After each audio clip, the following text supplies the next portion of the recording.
புதுச்சேரி அடுத்த காரைக்காலில் கோயிலுக்கு சொந்தமான நிலத்தை வீட்டு மனைகளாக மாற்றி பொதுமக்களிடம் விற்பனை செய்துள்ளது ஒரு மோசடி கும்பல். அரசு உயரதிகாரிகளின் கையெழுத்து, அரசு முத்திரைகளை போலியாக பதிவிட்டு பல கோடி மதிப்புள்ள நிலங்களை மோசடி செய்த கும்பல் சிக்குமா? புதுச்சேரி மாநிலம் காரைக்கால் மாவட்டம் கோவில்பத்து கிராமத்தில் பழமை வாய்ந்த அருள்மிகு ஸ்ரீ பார்வதீஸ்வரர் சுவாமி கோவில் அமைந்துள்ளது. இந்த கோவிலுக்கு சொந்தமான பல ஏக்கர் நிலங்களை மோசடி கும்பல் ஒன்று போலி ஆவணங்கள் மூலம் பொதுமக்களுக்கு விற்பனை செய்தது அம்பலமாகியிருக்கிறது.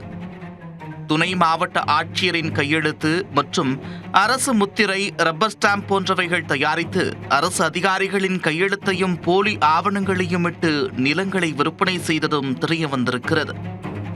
இதுகுறித்து துணை மாவட்ட ஆட்சியர் ஜான்சன் காரைக்கால் நகர காவல் நிலையத்தில் புகார் அளிக்க போலீசார் விசாரணையில் இறங்கினர். ஜிப்மர் அரசு மருத்துவக் கல்லூரி எதிர்ப்புறம் மற்றும் துணை மின் நிலையத்தை ஒட்டியமைந்துள்ள கோவிலுக்கு சொந்தமான நிலங்களை வீட்டு மனைகளாக மாற்றி போலி ஆவணங்கள் மூலம் விற்றிருப்பது தெரிய வந்தது. கோவில் நிலத்தை அரசு கையகப்படுத்தி அரசாணை வெளியிட்டுள்ளது என்று போலியான ஒரு அரசாணையை முதலில் சமூக வலைதளங்களில் மோசடி கும்பல் பரப்பிவிட்டுள்ளன.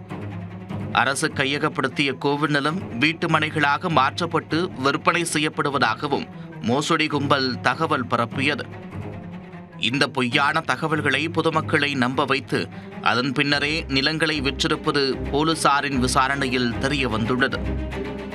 இந்த நிலங்களை விற்பதற்கு இடைத்தரகராக செயல்பட்ட சிவராமன் என்ற நபரை காரைக்கால் நகர காவல் நிலைய போலீசார் கைது செய்தனர்.